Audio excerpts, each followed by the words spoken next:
Mr. Silent Channel. Please like, share and subscribe. Kabanata 1861 hanggang 1870. Ano ito? Ang lupa ay nanginginig, parang ang buong planeta ay nanginginig. Ang langit ay nanginginig, at makikita mo ito mula sa malayo. Hindi ko alam kung kailan may malalaking patak ng bitek sa langit. At ang mga bakas na ito ay sumasakop ng hindi bababa sa 10,000 metro kwadrado. Ang kakilakilabot na pagsipsip ay lumitaw mula sa mga bitek na ito. Mula sa kanilang gilid, makikita na hindi mabilang na tubig dagat ang sinipsip at nilamon sa mga bitek na ito sa kalangitan. Napakaganda ng tubig dagat. Sabay-sabay na napatigil ang lahat, napatulala sa pinangyarihan. Sa susunod na saglit, isang sobrang nakakatakot na enerhiyang bagyo ang sumugod mula sa malayo. Sa ganoong kalayuan, hindi na alam kung gaano karaming paghina ang nalampasan. Ngunit ang malalakas na tao na naruroon ay mabilis pa ring lumaban ng magkakaisa. Para itong maliit na bangka sa maalon na dagat, pilit na pinipigilan na mabaligtad. OMG!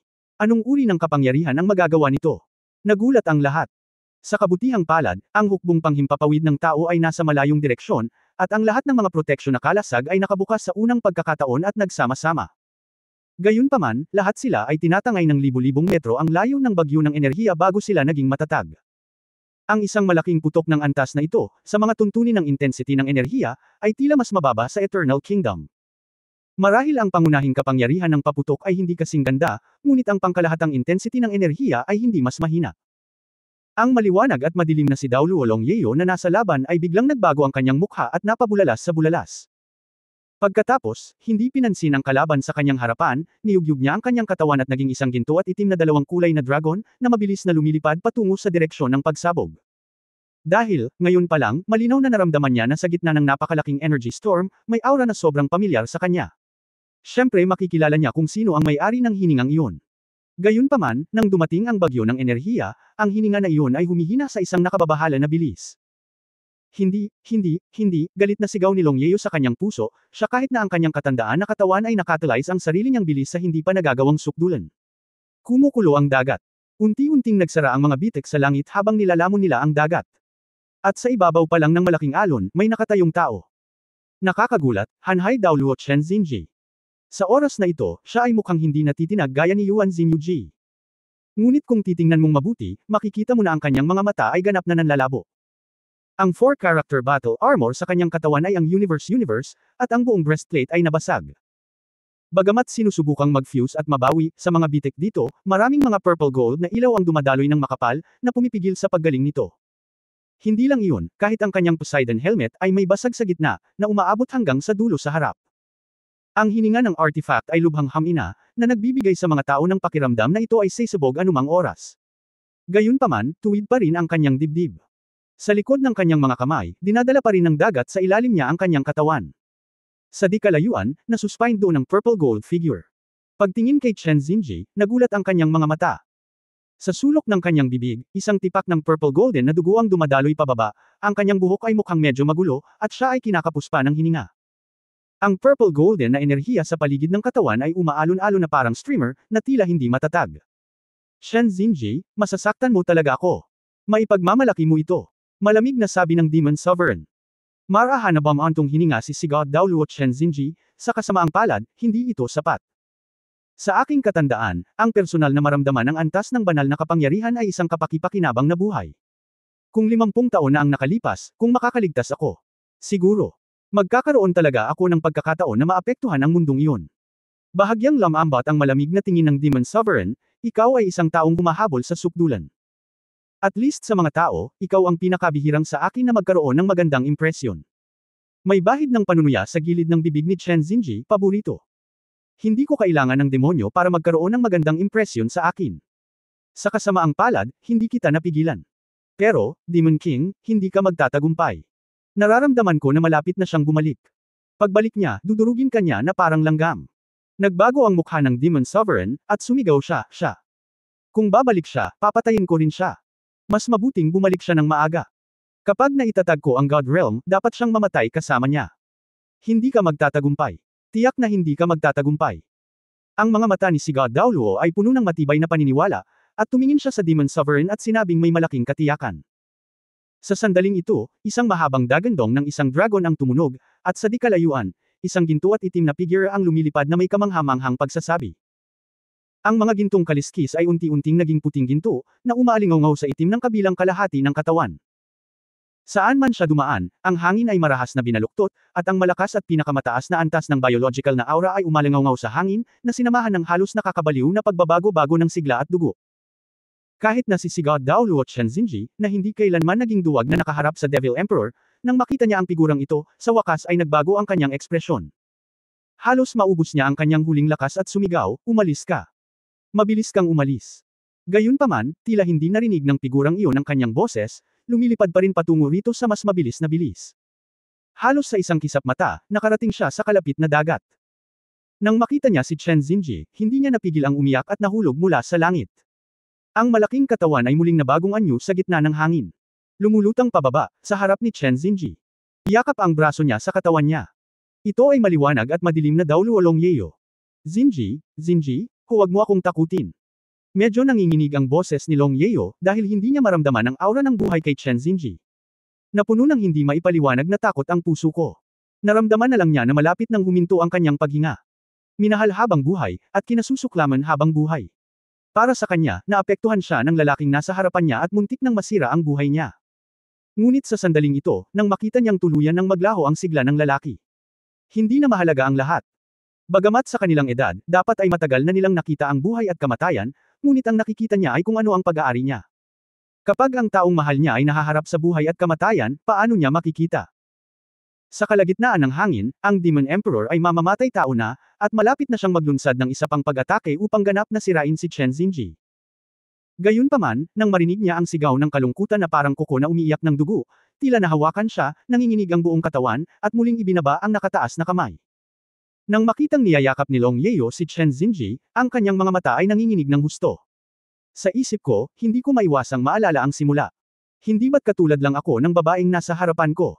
Kaya lang noong mga oras na iyon, hindi ko man lang masabi ang huling salita sa aking asawa. Noong panahong iyon, maamo pa rin ako na parang tubig, walang pakialam sa dagat, at walang nang ahas na hawakan ito. Sa ilalim ng proteksyon ng kanyang asawa, ang dagat ay hindi lamang kanilang tahanan, kundi pati na rin ang kanilang hindi nalalabag na teritoryo. Ngunit nang mamatay ang asawa, namatay siya ng ganoon. Namatay sa kamay ni Sigurd Tangsan. Mula sa araw na iyon, bigla niyang natuklasan na ang mga Sea Spirit Beast na gumalang sa kanya ay nagbago na. Ang teritoryo ng orihinal na asawa ay nagsimulang lusubin, at ang orihinal na tahanan ay sinalakay at winasak. Kung hindi dahil sa pag-aayos ng asawa, naibigay niya sa kanyang sarili ang kanyang pinakamamahal na mga butil ng balye na pagkatapos ng kamatayan, at nagayos ng isang pag-urong. Natatakot ako na ang aking mag-ina ay matagal nang patay. Gayunpaman, ang puot at hindi malilimutang mga kaisipan na mahirap tandaan, kahit na sa nakalipas na 10,000 taon, ay nakaukit pa rin sa kaibuturan ng kanyang puso at hindi nabawasan ng kaunti. Kaya gusto niyang maghayganti, hindi lang sa mga tao, kundi pati na rin sa lahat ng Sea Spirit Beast. Lubhang baliw ang kanyang puso, at nang siya ay nasa gitna ng karagatan na siya ay pinatay sa dugo at dugo, nakilala niya ang masamang espiritong Panginoon ng banal na espiritu. Sa oras na iyon, ang kanyang emosyon ay ganap na wala sa kontrol. Ginamit ng masamang Panginoon ng kaluluwa ang muling pagkabuhay ng kanyang asawa bilang isang tukso, na naging dahilan upang unti-unting kumalma siya. Pagkatapos ay mayroong plano sa likod. Upang makumplito ang lahat ng mga planong ito, kailangan niyang huminahon, kung hindi, maraming bagay ang hindi makukumpleto. Para sa kadahilanang ito, ang banal na espiritu ay nagturo sa kanya ng espesyal na bumuo ng mga gamot upang sugpuin ang nakatutuwang emosyon at espiritu. Sa ilalim ng pakikipagsabuatan sa Chuanling Pagoda, ito ay natapos sa wakas. Siyempre, hindi alam ni Chuanling Pagoda kung ano ang itinuturo ng banal na espiritu. Sa sandaling ito, nang makita ang eksenang ito sa pagitan ni Longyeo at Chen Xinji, hindi niya maiwasang isipin ang kanyang dating asawa at ang kanyang kabaliwan sa loob ng libu-libong taon. Para sa isang oras, siya ay isang maliit na hanggal na lumulutang sa hangin. Okay lang ako. Nais ni Chen Xinji na itaas ang kanyang kamay at haplasan ang pisngi ni Longyeo, ngunit ang palad ng kanyang kamay ay nahulog sa kalahati. Mabilis na hinawakan ni Longyeo ang kanyang kamay at inilagay ito sa kanyang pisngi. Medyo mapurol ang tingin ni Chen Xinji, nakatingin kay Longyeo sa harapan niya, mahinang sinabi, "Yeo, matanda ka na." "Matanda na rin ako." Napaluha si Longyeo, "Bastos, habang buhay mo na akong pinatay, gusto mo bang iwan ako ng ganito?" "Imposible, hindi kita hahayaang iwan mo ako." Huminga ng mahina si Chen Xinji, "I'm sorry, ang pinakamasamang desisyon na ginawa ko sa buhay ko ay ang iwan ka sa simula. Kung hindi lang ako matigas ang ulo, siguro, wala nang masyadong trahedya sa pagitan natin." That day, in you after tell me about it, I really lost my mind. I can't wait to punit myself. But I know that there is no point. Nang sabihin ko sa iyo kung nasaan ang tunay na walang hanggang langit, nagpasya na ako, kahit anong gawin mo sa akin, hinding-hindi na kita iiwan. Kahit na maramdaman ko ang hininga mo sa loob ng isang tiyak na hanay, kontento na ako. Gusto ko lang na maging yung sweeping old Shen habang buhay. Sasamahan kita sa huling bahagi ng kalsada. But, things are counterproductive, hindi pa rin ako binigay ng Diyos this time after all. Yeyo, kung may kabilang buhay, siguradong babantayan kita at hinding-hindi kita iiwan. Araw-araw kitang makakasama. Hinayaan mo akong gawin yun. Tanga ka. Malungkot na sinabi ni Long Yeyo, kung hindi ka matigas ang ulo, matyaga, humahabol, at walang pag-iimbot, iyon pa rin ba ang Chen Xinji na gusto ko? Hinding-hindi ko gustong gawin mo ang aking pagwawalis kay Old Chen, gusto ko lang na nasa tabi mo. Sa puso ko, ikaw ay isang karapat-dapat na bayani, isang natatanging talento sa mga Soul Master. Kaya kung ano ang gusto ko, kahit kailan, hindi ko alam na si Chen Xinji. Haven't really hated you actually, natakot akong makita ka, kaya hindi kita hinanap. Kasi, I feel sorry for you, I failed to give birth to our child. Without the child, I was really in pain, so painful. How much I wish I can birth to him and take him to find you.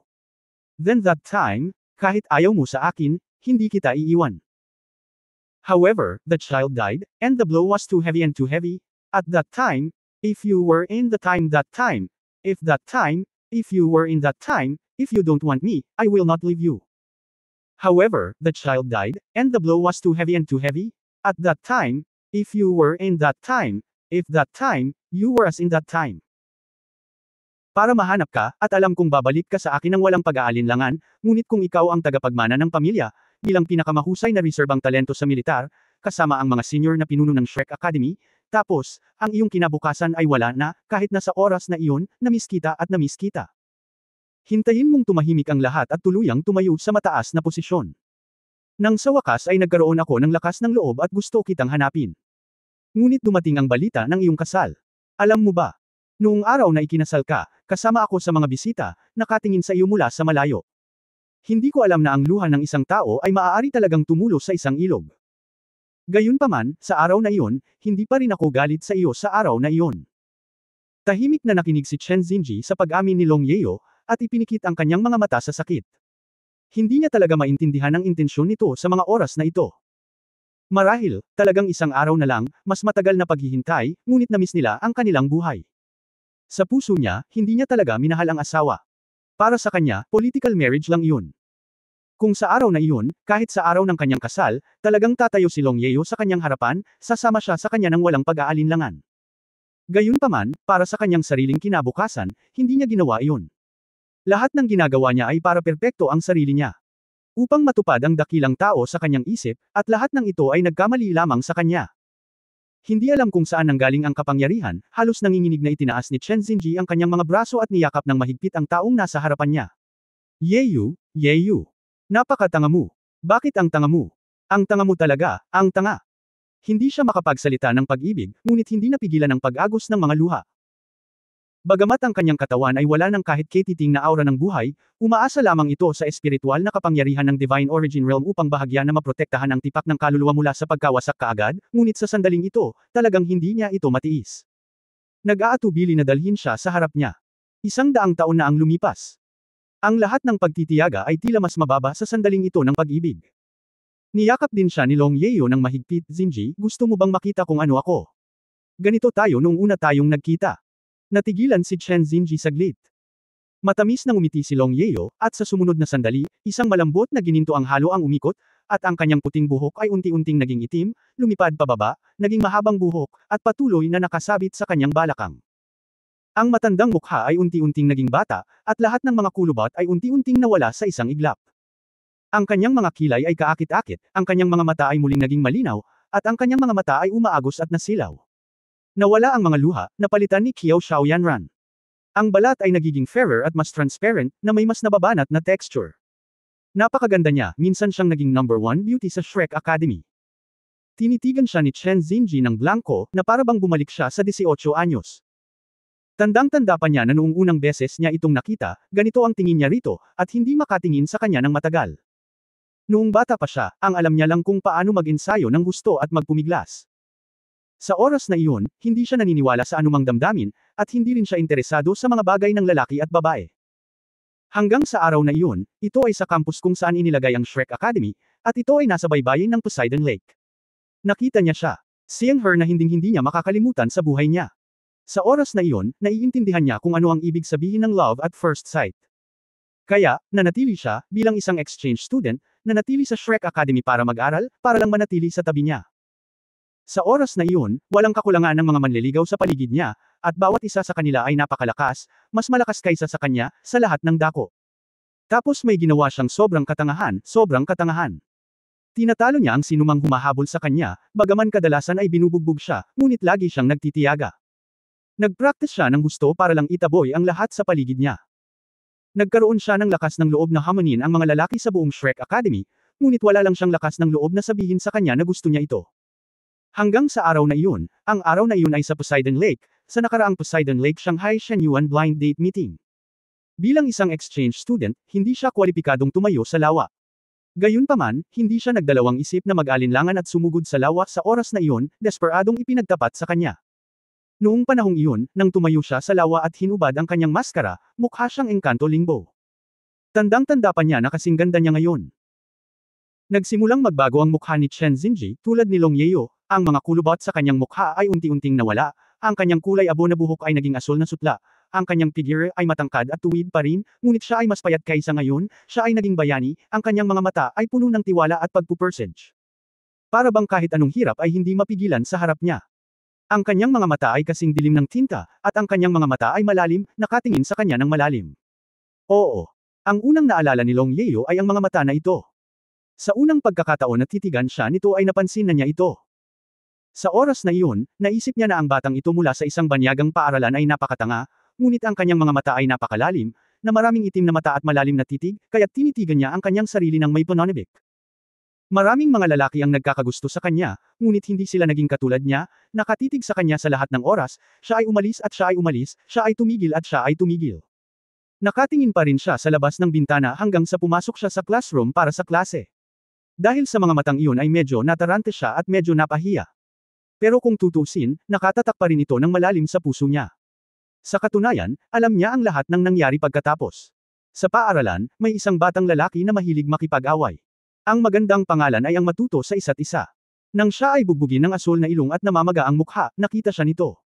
Bagamat siya ay natalo, nang siya ay bumangon, nakita ni Long Yeo ang isang pares ng napakatindi na mga mata. Iyon pa rin ang malalaking itim na mata, sa sandaling iyon, nakilala niya siya. He naturally saw her too, tinignan lang ito ng malalim at walang sinabi. Pagkatapos noon, nagsimulang unti-unting natuklasan ni Long Yeo na hanggat ito ay isang batang lalaki na nagpapahayag ng magandang impresyon sa kanya, siya ay haamon at haamon sa kanya. Sa umpisa, lagi siyang binubugbog, pero kahit matalo ay patuloy pa rin siyang maghahamon ng walang pag-aalinlangan. Hanggang isang araw, mapatambo niya ang kalaban.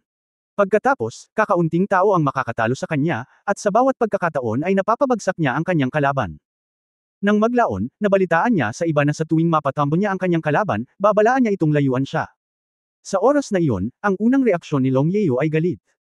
Paanong nakikialam ang lalaking ito sa buhay niya? Gusto pa nga niyang puntahan siya para sa teorya, pero lagi siyang iniiwasan ito. Nakatingin lang sa malayo. Hanggang sa araw na iyon, sa Sigod Lake na iyon. Papasok pa lamang sa panloob na patio, lumahok siya sa Sigod Blind Date sa unang pagkakataon. Nandito din siya. Siya ay nagmula sa ibang kolehiyo, ay isang exchange student, at hindi karapat-dapat na lumahok sa blind date meeting. Gayunpaman, sumugod siya ng walang pag-aalinlangan, ang una ay sumugod, kahit nasa kapinsalaan ng blind date meeting, ngunit umamin din sa kanyang sarili. Sa sandaling iyon, napakatapang niya. Hindi siya mahiyain, at sumisigaw sa sarili sa harap ng lahat, Long Yeo, mahal kita. Sa sandaling iyon, naantig siya sa kanyang pagpupursige.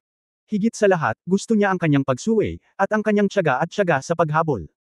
Kahit siya ay hindi maintindihan kung bakit siya pumayag sa kanya. Pagkatapos ay lumipad siya, hinawakan ang kanyang kamay, at inilayo siya sa Haishan Lake ng buong tanaw. Napakatigas ng kanyang kamay na kahit si Long Yeo ay nakaramdam ng kaunting sakit, ngunit sa sandaling iyon, malinaw niyang nararamdaman ang kanyang puso.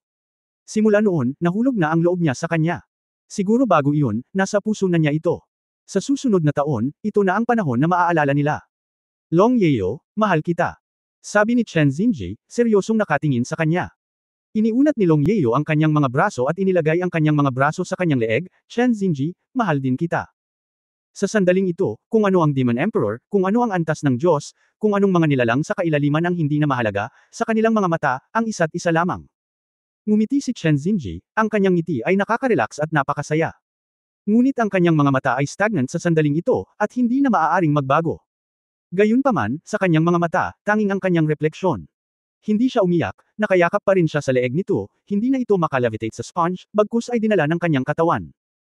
Niyakap niya ito ng mahigpit, hinayaan ang sarili na magkasya sa kanya, kahit sa sandaling umalis siya sa mundong ito, ang buong tao ay pinanatili sa isang batang estado. Ito ang huling bagay na maaari niyang gawin. Gusto lang niyang manatili sa tabi niya ang batang iyon, ang sarili na minsang nakadikit sa kanya. Hindi tayo pwedeng magsama, pero nakatadhana tayong hindi maghihiwalay. Hindi na tayo maghihiwalay, Zinji. Hindi na tayo maghihiwalay. Nakangiti, nagbubulungan. Ipinikit niya ang kanyang mga mata, at umalangaw-ngaw sa kanyang katawan ang malungkot na dagandong ng dragon. Isang puti at isang itim, dalawang higanteng dragon ang bumangon sa hangin, at ang mga dragon ay umuungal na parang umiiyak. Sa sumunod na sandali, napapikit siya at napakapit sa yakap nito. Walang hininga. Hindi na mahalaga sa kanya ang larangan ng digmaan. Ang responsibilidad ay pinagmumultuhan sila sa buong buhay nila. Sa sandaling ito, gusto lang niyang nasa tabi niya, at ayaw niyang mahiwalay. Ang malaking alon ay umahan at nilamon ang kanilang mga anino, tanging ang itim at puting kambal na dragon na matagal nang nasa himpapawid, nagluluksa at lumilipad. Si God Dao Luo Chen Zinji, Light and Dark Dao Luo Long Yeo, mahulog. Malayo, sa itaas ng pangunahing larangan ng digmaan. Biglang nakaramdam ng paninikip ang Holy Spirit Dao Luo Yali at napabulalas, Old Long. Siya at si Long Yeo ay magkakilala sa loob ng maraming taon, at gaano ka-familiar ang kanyang aura. Biglang walang aura si Long Yeo. Isa lang ang mapapatunayan nito. Paano kaya ito? Sa lakas ng Old Long, paano ito bumagsak ng ganito? Ang nagtatakang espiritu Dao Luo ay agad na nahawa sa ibang mga tao sa paligid niya. Sa oras din na ito na ang malayong kalangitan ay biglang naging isang malaking kulay ube na ginto, tulad ng tubig, na dumarating dito. Ang kakila-kilabot na purple golden surging, malaking mapang ipong puwersa, ay nagpaparamdam sa lahat ng mga powerhouse ng tao at mga sundalo sa larangan ng digmaan na halos hindi makahinga.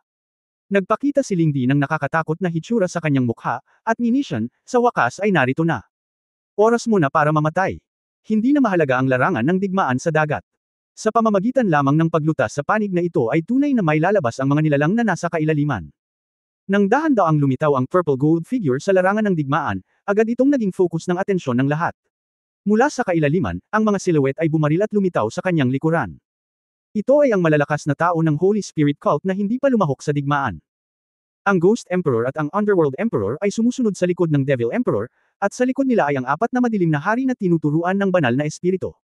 Ang pitong powerhouse, na may momentum ng pagpindot ng Mount Tai sa tuktok, ay umusad ng dahan-dahan. Sa panig ng tao, lahat ng extreme Dao Luo ay nagtipon ng hindi malay. Ang maraming Emperor level at King level powerhouses sa Abyss Plane ay sumanib din sa Holy Spirit Cult. Nabaliktad na naman ang kaka-stabilize na sitwasyon.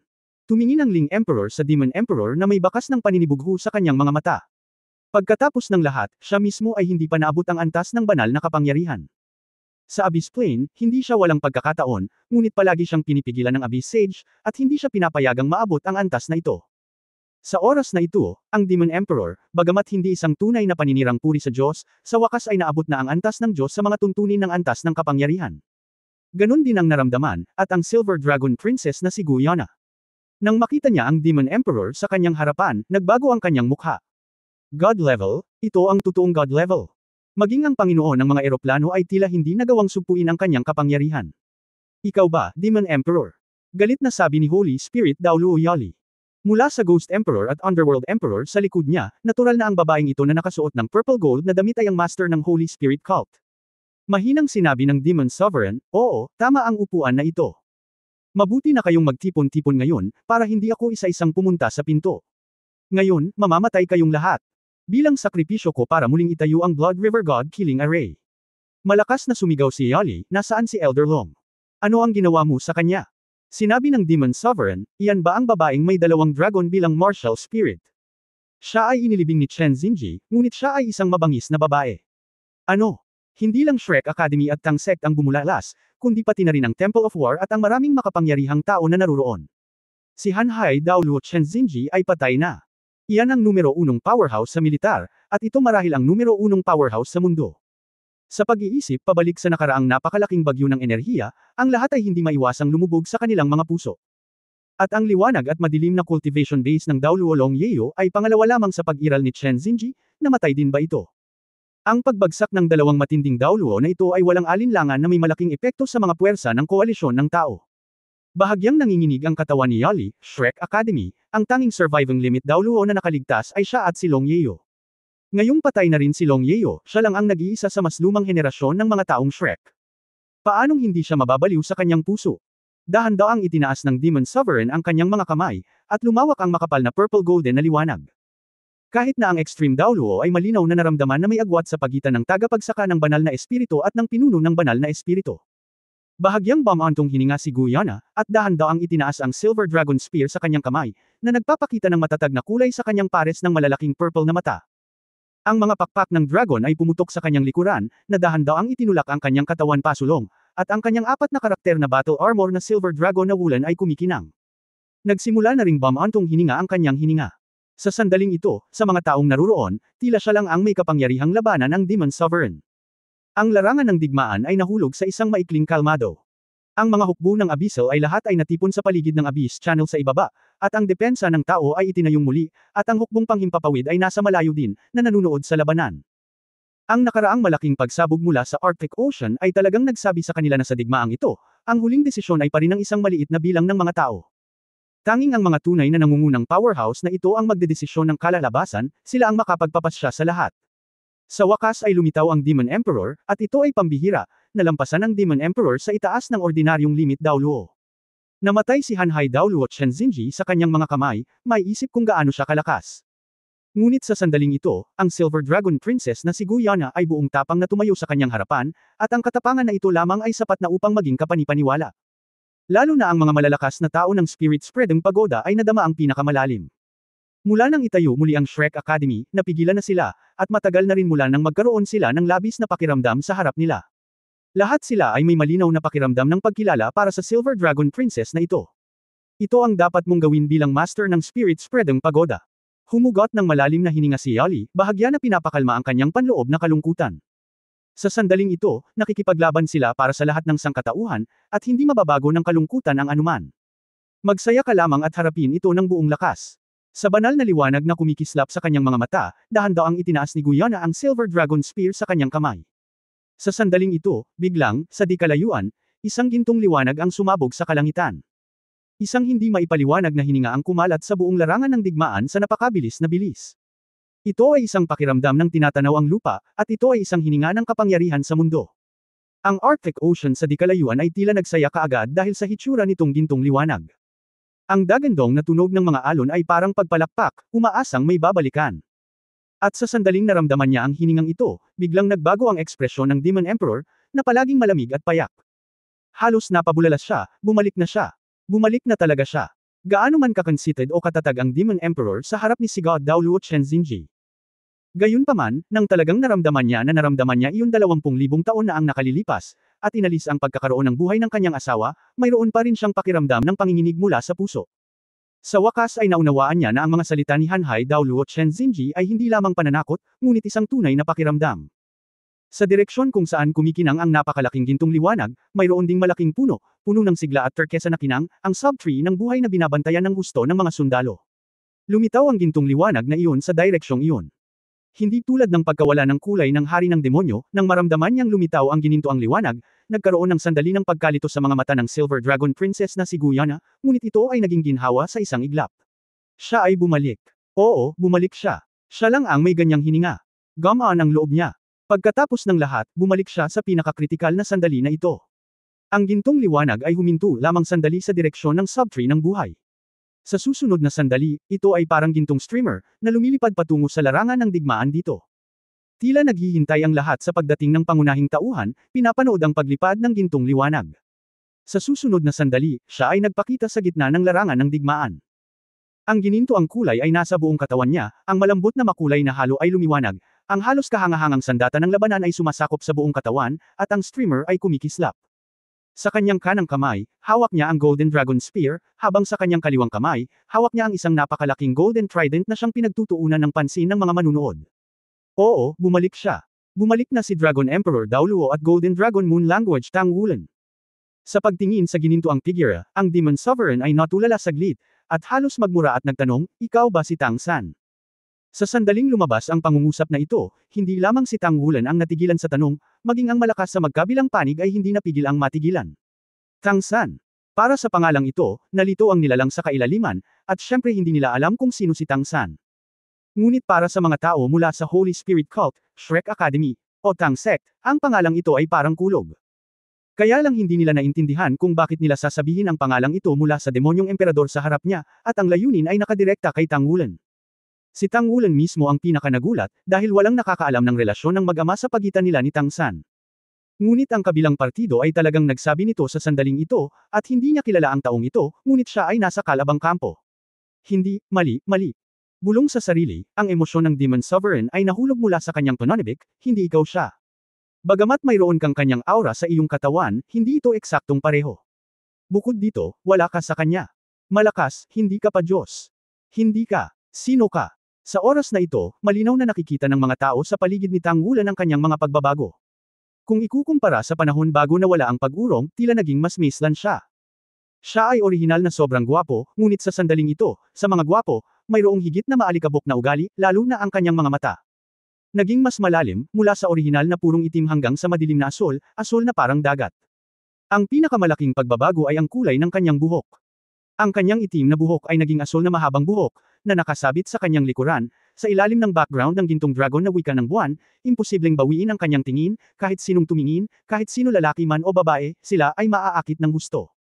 Mataimtim na sinabi ni Tang Wulan, hindi ako si Tang San, ako si Tang Wulan, ang master ng Sea God Pavilion at Tang Sect master ng Shrek Academy. Tang Wulan. Ano ang relasyon ninyo ni Tang San? Biglang sumigaw ang Demon Sovereign. Nang magsasalita na si Tang Wulan, ang banal na espiritu na si Daoluo Yali, na hindi kalayuan sa kanya, ay lumipad sa kanya at sinabing may dalamhati, patay na si Old Long, at patay na rin si Hanhai Daoluo. Siya iyon. Pinatay niya sila. Sa sandaling lumabas ang pangungusap na ito, hindi napigilan ni Tang Wulan na manginig ang kanyang buong katawan. Para kay Hanhai Daoluo at Shen Xinji, wala siyang masyadong malalim na damdamin, sa karamihan ay mayroon lang siyang paggalang. Ngunit pinapanood siya ni Elder Long sa paglaki. Matapos maranasan ng Shrek Academy ang sakuna na iyon, kung hindi si Long Lao at Godmother ang tumulong sa kanya bilang mainstay, hindi na makakabangon muli si Shrek ng ganoon kabilis. Para sa Shrek Academy, ang Light and Dark Daoluo Longyeyu ay isang simbolo ng espiritu, para mismo kay Tang Wulan, iyon ay kalahating guro. Sa ilalim ng patnubay ni Long Lao na mapabilis niya ang kanyang paglaki. Si Long Lao ang tunay na Dinghai Shenzhen ng Shrek Academy. Hindi niya akalain na ang kanyang sariling pagsasanay sa pag-urong ay mahihiwalay sa Long Lao Tian mula ngayon. Biglang namula ang mga mata ni Tang Wulan. Ang gintong sibat ng dragon sa kanyang kamay ay tumunog saglit, at ang condensed chi at dugo ay nag-iba-iba tulad ng tubig, at ang espiritu ng Divine Origin Realm ay tumataas din, na ipinaramdam sa lahat ng tao sa paligid niya na ang hangin ay tila uminit sa sandaling ito. Hindi banggitin ng mga kalaban, maging ang malalakas na manlalaro sa lugar na ito ay nabigla sa mga pagbabago ni Tang Wulan. Divine Origin Realm. Halos kaagad na bulalas ni Guyana sa kanyang puso. Ito ay masyadong mabilis.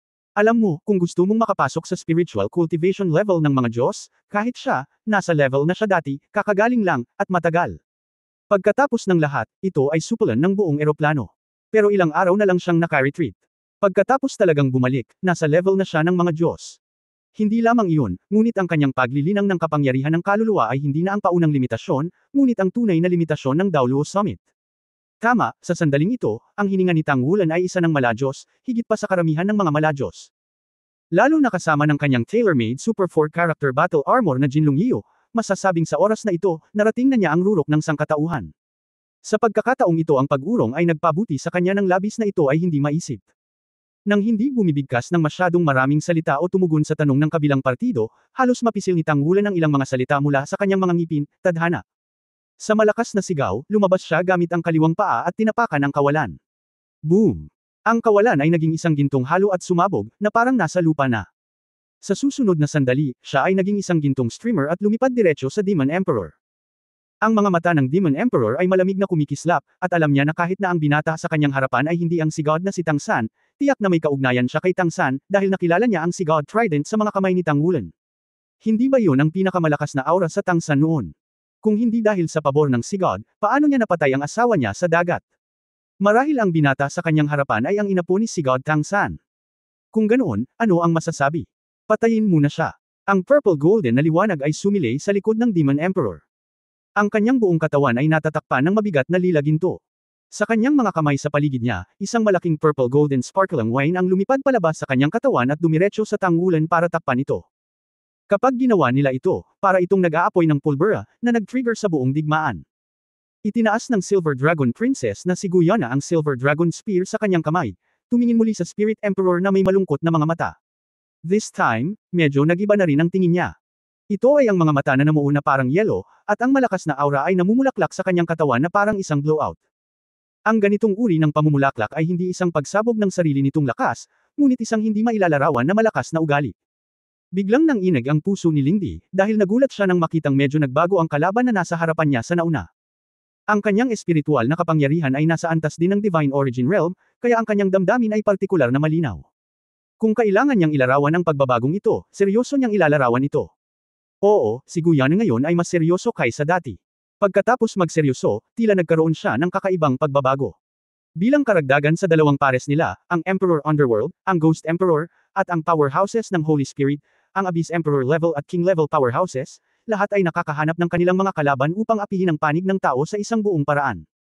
Kabilang sa limitasyon ng tao na Daoluo, ang malawak na dagat na Daoluo Chenzinji at ang liwanag at madilim na Daoluo Longyeyu ay nawawala, at ang kanilang kabuoang lakas ay hindi maiwasang bumaba ng husto. Ngunit sa sandaling ito, isang grupo ng mga figure ang lumipad mula sa malayo. Ang lumilipad sa unahan ay isang pag-iral na nakasuot ng matingkad na dilaw na sandata sa labanan at may hawak na isang espesyal na sandata sa kanyang kamay. Ang sandata sa kanyang kamay ay parang sibat, ngunit kapag tiningnan mong mabuti, makikita mong kakaiba ang dulo ng baril. Ang dulo ng baril ay naging malambot, na parang pinalapot mula sa hindi mabilang na mga wire na metal. Ito ay panulat. Oo, ang lumilipad sa unahan ay ang Commander-in-Chief ng tatlong hukbo, General ng Federation Army, Commander ng Central Army Corps, at Magic Pen Daoluo Guanzi. Bilang karagdagan sa kanya, sinundan siya ni Dong Xian, Fierce Wolf Daoluo, at maraming powerhouses ng militar. Sa oras na ito, sa pangunahing larangan ng digmaan, umaasa sa pangkalahatang pagsugpo sa Blood God Legion kasama ang Air Force at infrasonic aircraft, ang larangan ng digmaan ay nasa balanseng sitwasyon. Mahirap na para sa mga abyssal na nilalang na lumabas sa depensa dahil sa kanilang bilang. Sa makatuwid, sa sandaling bumaba ang Devil Emperor at bumalik si Tang Wulan, ang sitwasyon ng eksena ay naging mas banayad. Sa madaling salita, hindi na ito digmaan, o ang kahihinatnan ng digmaan ay mga ngibabaw sa banggaan ng mga makapangyarihan sa magkabilang panig. Sa banggaan sa pagitan ng pinakamalakas, kung sino ang mananalo, kung gayon ang kahihinatnan ng digmaang ito ay malamang na napagpasyahan.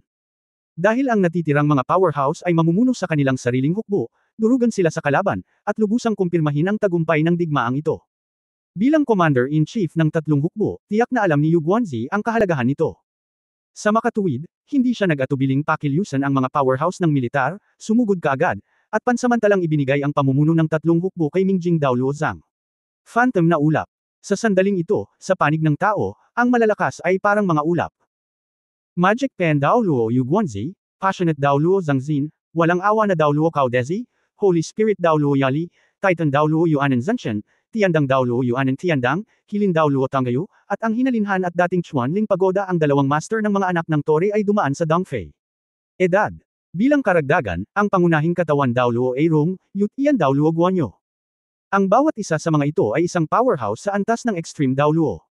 Sa pamumuno ni Tang Wulan sa Golden Dragon Moon Language at Guyana sa Yinlong Wulan. Binubuo nila ang pangunahing lineup sa panig ng tao. Sa gilid ng Spirit Spreading Pagoda, mayroong orihinal na Tianfeng Daoluo Leng Yaoju. Sa sandaling ito, pinamumunuan niya ang mga powerhouse ng Spirit Transmission Tower upang labanan ang mga abyssal na nilalang. Ngunit nang makita niya ang itim na figure na lumilitaw sa hangin, hindi na siya napigilan, at lumipad mula sa lupa patungo sa hangin. Nakatitig sa isa't isa na may nakakapasong mga mata. Si Dark Phoenix Daoluo Leng Yulay ang nakatitig sa kanya. Ang kanyang biological na kapatid na babae. Ngunit isa rin ito sa mga pumatay kay Yunming. Sa larangang ito ng digmaan, masasabing ang lahat ng nangungunang powerhouse sa kontinente ng Daoluo ay nagtipon, at ang bawat isa sa kanila ay ganap na nakahanda. Ang labanang ito ang tutukoy sa kaligtasan ng mundo ng mga tao. Noong unang kumilos si Tang Wulan, halos lahat ng nasa eksena ay nagmadaling lumabas sa unang pagkakataon, at ilang sandali, ang airspace dito ay naging bawal. Ang nakakatakot na pagbabago-bago ng enerhiya ay naging kulay ang kalangitan sa buong hilagang core circle. Direktang natagpuan ni Tianfeng Daoluo Leng Yaoju ang kanyang kapatid na babae, at sinugod niya si Leng Yulay sa unang pagkakataon. Ang mga pakpak ay namumulaklak sa kanyang likuran, at ang mabibigat na elemento ng apoy ay bumangon sa kanyang katawan. Bakit? Sabihin mo sa akin, bakit mo ginawa iyon? Halos manginig ang boses ni Leng Yaozo. Nalaman niya mula sa Holy Spirit na si Dao Luoyali na ang taong tuluyang naghubad sa kaluluwa ni Yunming ay sariling kapatid niya. Nakita ni Leng Yulai ang kanyang kapatid, ngunit walang pag-iwas. Sa mga mata niya, puro kabaliwan lang. Noong una, siya ay inaresto ni Amorous Dao Luo Zhangzin, ngunit nang maglaon upang ipagpalit ang kaluluwa ni Yunming, pinakawalan siya ni Amorous Dao Luo. Lumipas ang mga araw na ito, mukhang mas matanda si Leng Yulai kaysa sa huling pagkakataon, ngunit ang liwanag sa kanyang mga mata ay tila mas baliw. Bakit? Tinanong mo ako kung bakit. Ang tanga mo ba? Inagaw siya ng babaeng iyon. Bilang kapatid ko, hindi mo lang ako tinulungan, kundi tinanong mo rin ako. Alam mo namang gusto ko si Yunming, pero lihim na sabihin sa kanya na umamin, sa huli ay hindi niya ako pinili, at hindi ikaw ang pinili. Noon ka pa man ay tanga, ganap na tanga. Wala akong kapatid na katulad mo. Habang nagsasalita, itinaas ni Dark Phoenix Dao Luo Leng Yulai ang kanyang mga kamay, dalawang lila itim na lightsabers ang nabuo, at dumiretso kay Leng Yaozo at naglaslas. Ang puso ni Leng Yaozo ay kalungkutan at galit, at ang kanyang mga kamay ay nakataas din, at ang dalawang apoy na espada ay nagkondensed upang salubungin ang pag-atake ng kanyang kapatid na babae. Nagbanggaan ang apat na mahabang espada, at sa sandaling iyon, bumuhos ang luha ni Leng Yaozo sa kanyang mga mata. Ang kanyang mga mata ay naging malabo sa oras na ito. Nang makita ang kanyang kapatid na malapit sa kamay ay halos hindi na makahinga ang sakit sa kanyang puso. Oo, minsan siyang umamin kay Qingtian Dao Luo Yunming. Yunming. Tumingin si Leng Yaozo sa lalaking nasa harapan niya na may nakakalokong ekspresyon sa kanyang mga mata. Simula noong una ko siyang makita, naakit na siya ng kanyang hindi matitinag na espiritu. Ang pamilyang Leng ay palaging isa sa mga dakilang pamilya sa daigdig ng Panginoon ng Kaluluwa, at isa sa pinakamahalagang pangunahing pamilya ng Spirit Spreading Pagoda. Lumaki si Leng Yaozo sa pagmamalasakit kahit bata pa siya, at mula nang siya ay isilang, siya ay nagpakita ng napakataas na talento bago siya 6 na taong gulang. Ang 6 na taong gulang na nagising na espiritu ng pamilya na si Tianfeng ay higit na puno ng espiritu ng kapangyarihan, at nagkaroon ng ibang mutation ng apoy. Ginagawa siyang nagtataglay ng pambihirang kakayahan sa apoy. Mas maayos pa ang paglilinang, at sa mga nakababatang henerasyon, siya ay palaging pinuno. Mayroon din siyang kapatid na babae, si Leng Yulai. Sa henerasyong ito ng pamilya, tanging siya at kapatid na babae lamang ang pinakamahusay. Nag-mutate din ang Tianfeng martial soul ni Leng Yulai nang magising siya, at nag-mutate din ito sa magandang direksyon, ngunit ang mutation ni Leng Yulai ay isang dark attribute. Ang pamilya ay hindi masyadong nagmamalasakit sa mga katangian. Higit pa rito, sa relatibong pagsasalita, ang tatlong katangian ng liwanag, kadiliman, at kalawakan sa pangkalahatan ay nahihigitan ang 4 na elementong katangian ng tubig, apoy, lupa, at hangin. Bukod dito, ang bilis ng cultivation ni Leng Yulai ay hindi mas mababa kaysa sa kanyang kapatid na babae, at kahit na may lasa na nanggaling sa likuran dahil sa kanyang maitim na katangian. Kaya naman, si Leng Yulai ay lalo pang pinahahalagahan ng pamilya sa loob ng ilang panahon. Ayon sa mga alituntunin ni Leng, ang magiging padre de pamilya ang pipili sa kanilang mga kapatid na babae. Gayunpaman, habang lumilipas ang panahon, kahit na ang mga talentong ipinakita ni Leng Yaozo at Leng Yulai ay napakalakas, si Leng Yulai ay mas mahusay pa ng bahagya kaysa sa kanyang kapatid sa ilang aspeto. Gayunpaman, natuklasan ng pamilya na may ilang problema ang karakter ni Leng Yulai dahil sa kanyang maitim na katangian. To put it simple, medyo extreme ang personality ni Leng Yulai at very competitive siya. Ito ay hindi isang masamang bagay para sa isang magsasaka, tanging ang isang malakas na pagnanais na manalo ay maaaring gumawa ng mga tao na umunlad. Gayunpaman, para sa mga tagapagmana ng isang pamilya, ang masyadong mahirap ay madaling masira, kaya kapag sila ay lumaki na, si Leng Yaozo ay itinalaga pa rin bilang mga tagapagmana ng pamilya, at mas maraming mapagkukunan ang nakatagilid sa kanya. Hanggang sa kalaunan, sa ilalim ng suporta ng kanyang pamilya, si Leng Yaozo ay naging Deputy Master ng Spiritual Pagoda. Nasa mataas na posisyon. Halos magkasabay na nagustuhan ni Leng Yulai at Leng Yaozo si Qingtian Dao Luo Yunming. Ang gusto ni Leng Yaozo ay ang tuwid at nasa ibabaw ni Yunming. Ang nagustuhan ni Leng Yulai ay ang kanyang kagwapuhan at lakas. Ang karakter ni Leng Yulai ay palaging direkta, at agad na naglunsad ng isang nakatutuwang pagtugis kay Yunming. Ngunit hindi siya nagustuhan ni Yunming ng ganito. Sa sandaling ito, hindi nagtagal ay tinanggihan si Leng Yulai. Kinuha ni Leng Yaozo ang pagkakataon at sa wakas ay nakita niya si Yunming. Hello! Magalang na tumanggo si Yunming kay Leng Yaozo. Sobrang hinahangaan pa rin niya si Leng Yaozo. Sa mga nakababatang henerasyon, lahat sila ay namumukod-tangi. At si Leng Yaozo ay may kalmado at may kakayahang personalidad. Mula nang maging tagapagmana ng pamilya Leng, umunlad ang negosyo ng pamilya. Magkapatid sila ni Leng Yulai, ngunit magkaiba ang kanilang mga personalidad. Taliwas sa agresibong karakter ni Leng Yulai, si Leng Yaozo ay isang mas introvert na karakter. Ang karanasan sa paglaki ni Yunming ay higit na milagro kaysa sa kanila, at mas matanda din ito sa kanila. Para sa pangalawang anak na babae, may konting pagpapahalaga, baka may mga likes, pero pagdating sa pag-ibig, kulang pa rin sa apoy. Tsaka may tao na siya sa puso niya. Napatingin si Leng Yaozo sa lalaking nasa harapan niya. Huminga siya ng malalim, sinusubukang mag-ipon ng lakas ng loob, ngunit wala siyang masabi. Ano ang problema? Sa ilalim ng korona ni Tianfeng, mayroon ka bang sasabihin sa akin? Tiningnan siya ni Yunming nang may pagdududa. Walang malay na sinabi ni Leng Yaozo, ano ang iyong mga plano kamakailan? Nang itanong niya ang mga salitang ito, parang gusto na niyang mamatay. Ano ang problemang ito? Ngumiti si Yunming at nagsabi, maaari akong maglakbay sandali. Sinasabing ang pagbabasa ng 10,000 libro ay mas masahol pa kaysa sa paglalakbay ng 10,000 milya. Plano kong pumunta sa kontinente ng langit daw at kontinente ng Xingluo upang makita. Pupunta rin ako upang maranasan ito. Nagulat si Leng Yaozo, kung gayon hanggang kailan ka pupunta? Sinabi ni Yunming, hindi ko alam, 3 taon. O marahil 5 taon. Aalis ako sa loob ng ilang araw. Medyo bumilis ang paghinga ni Leng Yaozo, alam niya na baka hindi na siya magkakaroon ulit ng pagkakataon kung hindi niya ito sasabihin. She tried to calm herself a little bit, pero mukhang nag-aalangan pa rin siyang magsalita. Sa ilalim ng korona ni Tianfeng, ano ang nangyayari sa iyo? Naghihinalang tanong ni Yunming. Mapait na ngumiti si Leng Yaozo, tawagin mo akong Yaozo.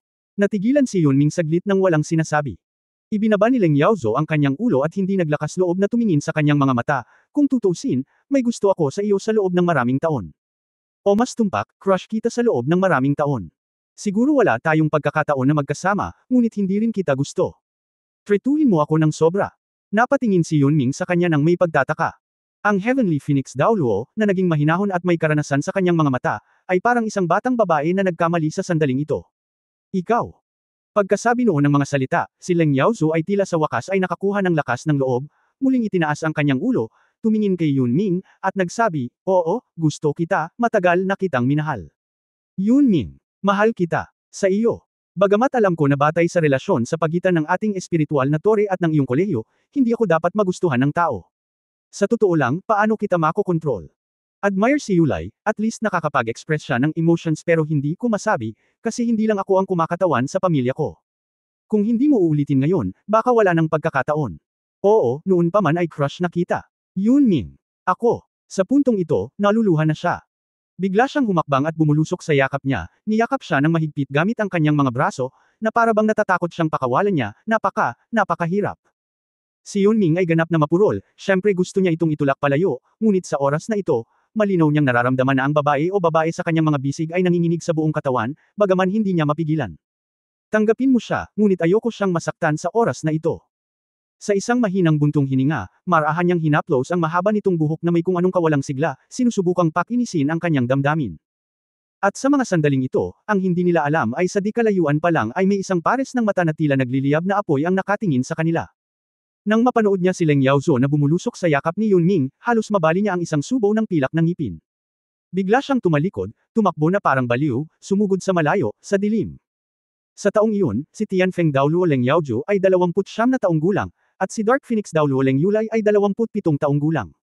Hindi ko alam kung gaano katagal, sa wakas ay nagising si Leng Yaozo mula sa mga damdaming ganap na siyang sumabog, ngunit ang kanyang magandang mukha ay namumula sa kahihiyan. It's worth it. Salamat dahil hindi mo ako pinagtatabuyan. Ibinaba niya ang kanyang ulo, ang kanyang magandang mukha ay namumula sa kanyang leeg. Ngunit ngayon lang, sa panahong hindi niya alam kung ito ay mahaba o maikli, nakaramdam siya ng init at katatagan tulad ng dati. Naging haligi na siya ng pamilya, pero ngayon lang parang nakahanap na siya ng sariling haligi. Worth it, feeling niya worth it lahat ng secret crush niya over the years. Kahit na gusto niya ng higit pa at higit pa. Sa halip, nabawi niya ang kanyang katinuan pagkatapos ng lahat. Huminga siya ng malalim, bumulong siya, alam ko, nakikita ko ito. Gusto mo si Yali. Siya nga ang pinakamabait na babae sa mundo, at karapat dapat siya sa pagmamahal mo. Kaya, sabihin sa iyo ngayon. Wala akong anumang intensyon tungkol sa mga ito. Kaya lang, hindi ko ito mapigilan. Bago ako umabot sa 30, habang kaya ko pang mag-ipon ng lakas ng loob, sabihin mo sa aking puso, kung ano ang sasabihin ko sa oras na ito, pakiusap. Kahit ano. Huwag mong sabihing itakwil mo ako, dahil alam ko at naiintindihan ko ito. Sa wakas ay tumigil si Yunming, na magsasalita na sana. Si Leng Yaozo ay isang matalinong babae, at iyon ang dahilan kung bakit niya ito sinabi. Sa isang mahinang buntong hininga, umiling si Yunming, bakit mo ginagawa ulit ito? Itinaas ni Leng Yaozo ang kanyang kamay at idiniin ang kanyang mga labi, sabi ko, huwag kang magsalita, okay. Makinig ka sa akin, at aalis ako kapag natapos na ako. Ibang-iba si Yulay sa akin. Mas baliw at mas malakas ang pagmamahal niya sa'yo. Sa paningin ng iba, medyo extreme ang ugali niya, pero sa totoo lang alam kong napakarupok ng puso niya. Dapat sa kanya rin ang tagapagmana ng pamilya. Dahil lang sa hindi naiintindihan ng mga matatanda ang puso niya, kaya ibinigay niya sa akin. Ang fragile niya ay kailangang alagaan ng ibang tao, kung kaya mo. After you can be cared about her even a little bit of affection to her biological sister, and I don't want to watch her suffer like this. Wala na akong magagawa sa sarili ko, but I really don't want to look at her like anymore. Pagkatapos ng pagkataranta, mapait na ngumiti si Yunming, ikaw ay. Medyo namutla ang mukha ni Leng Yaozo, hindi ko alam kung bakit ako nagkakaganito, pero lahat ng sinasabi ko ngayon ay galing sa puso ko. Kung kaya mong pigain ang kaunting emosyon, ibigay mo kay Yulay. Nakikiusap ako. Pagkatapos sabihin ito, yumuko siya ng malalim kay Yunming, tumalikod at tumakbo. Ang Fire Sword at ang Dark Sword ay patuloy na nagbanggaan, na nagsabog ng marahas na pagbabago-bago ng enerhiya. Malalim ang mga mata ni Leng Yulay, na parang nagniningas na madilim na apoy, at puno ng puot ang kanyang kabaliwan. Sumigaw siya sa kanyang puso, bakit, alam mo na mahal ko siya, bilang aking kapatid, pumunta ka para agawin ito. Ninakawan mo ang tagapagmana ng pamilya ko, at wala akong sinabi. Dahil sa puso ko, ikaw na ang pinakamalapit na kapatid simula pagkabata, pero minahal ko siya ng sobra, at binigay ko pa ang buhay ko para mahalin siya. Noong tinanggihan niya ako, sobrang sakit at desperado ako, at sa puso ko, nagtaksil sa akin ang nag-iisang kapatid na babae na mabuti sa akin. Bakit mo gustong gawin ito? Si Leng Yaozo ay may luha sa kanyang mga mata, at ang apoy ay sumabog, ang kanyang puso ay kapareho ng kanyang mga mata, tanging pagdurusa. Sumigaw din siya sa kanyang puso, bakit gusto mo siyang patayin, bakit? Siya yung mahal natin ng magkasama, kahit hindi niya nararamdaman ang nararamdaman mo, pero at least, hindi ba dapat siya ang pinakamagandang alaala sa ating mga puso? Ikaw ang pinakamalapit kong kapatid, ngunit pinatay mo ang aking paboritong lalaki. Bakit pumili ng kasamaan? Bakit sirain ang mabuti? Nagbanggaan ang 4 na espada, at ang cultivation base ni Leng Yaozu ay halatang mas mataas kaysa kay Leng Yulay. Bagamat hindi malaki ang pagkakaiba, sa kanilang antas, ang pinakamalaking disadvantage ng Evil Soul Master ay ang battle armor. Nagsuot si Leng Yaozu ng isang tunay na 4-character battle armor, na ginawa ng pamilya na may maraming mapagkukunan mula sa Panginoon ng mga Diyos na si Zhenhua, at ito rin ang susi upang siya ay makaupo ng matatag sa Deputy Master ng Spirit Spreading Pagoda. Ngunit ang katawan ni Leng Yulay ay isang 3-character battle armor lamang. Sa parehong cultivation base, ang pagkakaiba sa battle armor ay gumawa ng isang matalim na kaibahan sa pagitan ng kanilang mga lakas. Pagkatapos ng ilang banggaan, nagsimulang mapa-address si Leng Yulay sa patuloy na pagyanig ng kanyang kapatid, at sa likod ni Leng Yaozu, nagsimulang mag-condense ang mga kumpol ng makapal na kakaibang apoy. Ang ganitong uri ng apoy ay ang pangalawang mutation na ginawa pagkatapos niyang i-mutate ang apoy. Lumilitaw lamang ito sa panahon ng labanan, at unti-unting namumuo. Ang apoy ay nasa hugis ng mga patak ng tubig. Maaari lamang niyang i-condense ang 7, ngunit lahat sila ay makapangyarihan. Ang presensya. Ito ang tinatawag niyang Tianfeng True Fire, kapag ito ay ginamit, ito ay walang katapusang kapangyarihan. Pagkatapos din niyang taglayin ang 4-character battle armor na ginawa ng espiritu ng martial arts ang pangalawang mutation, na hindi taglay ni Dark Phoenix Daoluo Leng Yulay. Sa makatuwid, nang ang mga pag-atake ni Leng Yulay ay patuloy na tinakpan siya, ang opens iba ni Leng Yaozu ay naging mas malakas at mas malakas. Sa sandaling ito, hindi lamang niya ipinaglalaban ang sarili niyang puso, kundi pati na rin ang buong sangkatauhan. Hindi man lang siya naglakas loob na isipin kung gaano karaming tao ang nasaktan niya sa nakalipas na ilang taon matapos ang kanyang kapatid na babae ay naging 4 na madilim na hari ng Espiritu Santo. Sana lang mahuli siya at mabawi. Kahit na ginugugol niya ang lahat ng oras sa hinaharap upang magbayad sala para sa kanyang kapatid na babae, ayaw niyang mamatay ang kanyang kapatid sa larangang ito ng digmaan. Sa makatuwid, natagpuan niya si Leng Yulay sa sandaling siya ay umakyat, kaya't hindi siya magsisikap na atakihin siya, ayoko lang na iba ang kanyang kalaban. Ngunit hindi alam ni Leng Yulay ang mabuting hangarin ng kanyang kapatid, na humarap sa opens iba ni Leng Yaozu na parang bagyo, ang puot sa kanyang puso ay umabot sa sukdulan. Ang madilim na dobleng espada sa kanyang mga kamay ay patuloy na kumikislap, na naglalabas ng malaking halaga ng madilim na liwanag. Sa proseso ng pag-address, ang kanyang mga mata ay unti-unting nagsimulang maging dark purple. Kinuha niya ang lahat sa akin, at ngayon gusto niya akong patayin, pagkatapos. Sa pangunahing larangan ng digmaan, mayroon lamang isang lugar kung saan walang ibang grupo ng labanan, at iyon ang lugar kung saan nagbanggaan sina Tang Wulan at ang Demon Emperor. Nang hawakan ni Tang Wulan ang Golden Dragon Spear at lumipad patungo sa Demon Emperor, nakaharap sa Purple Golden Light Ball na binitiwan niya, ang liwanag sa mga mata ni Tang Wulan ay naging napakalakas. Ang gintong sibat ng dragon ay hindi binawi, bagkus ay direktang itinuro ang liwanag na bola sa kanyang harapan. Sa sandaling magkadikit ang dalawang panig, ang bola ng liwanag ay sumabog at naging isang napakagandang purple golden na liwanag na parang malapot na likido, na tumatakip kay Tang Wulan. Si Tang Wulan ay hindi nagmamadali. Ang gintong sibat ng dragon sa kanyang kamay ay gumuhit ng banayad na arko. Ang purple gold light na bumulwak sa ilalim ng lid ng Golden Dragon Spear ay talagang ginabayan upang sundan ang arko, at pagkatapos ay ganoon na lamang siya.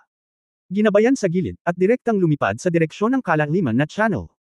Nahaharap sa ganoong pagbabago, hindi napigilan ng Demon Sovereign na mabigla, alam mo, gumamit siya ng supernatural na kapangyarihan. Hindi yun katumbas ng pagkakaroon ng kapangyarihan ng kaluluwa. Kung gagamitin niya ang level ng isang Spirit Master para ilarawan ito, maaari na siyang ituring na isang 100 level na Spirit Master. Ngunit hindi kapanipaniwala na ang kabilang partido ay nagawang tanggalin ang kanyang banal na kapangyarihan sa ganitong paraan. Sa mundo ng si God's Trident, hindi alam ni Tang Wulan kung ilang beses siyang nag-ensayo laban sa kanyang ama. Walang oras doon. Hindi niya alam kung gaano katagal. Gayunpaman, hindi niya alam kung paano pagbutihin ang kanyang pag-unawa sa hindi tiyak na bagyo at sa kanyang karanasan sa pakikipaglaban. Ilang beses. Ang pamamaraang ito ng pagbabawas ng kapangyarihan ay ang tunay na kahulugan ng hindi tiyak na bagyo. At ang lilang gintong liwanag na iyon ay nahulog sa kalaliman ng kalaliman, at agad na nagdulot ng malaking pagsabog. Hindi ko alam kung ilang abyssal na nilalang ang Nolipol sa pagsabog na ito.